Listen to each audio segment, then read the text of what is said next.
how to temporarily deactivate Facebook account.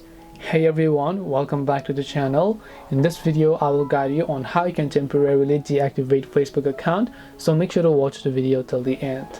In order to temporarily deactivate your Facebook account, all you have to do is go ahead and first of all launch Facebook. Tap the three lines option, then tap the gear icon here. Once you tap on it, go to Account Center. Then all you have to do is simply go to this Personal Details tab.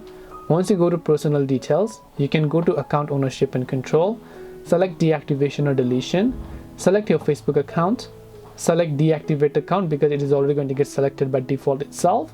So tap on Continue here. Make sure to select your reason as to why you want to deactivate it, enter your password, and you should be good to go. This way you can temporarily deactivate Facebook accounts. Hope this video was very helpful.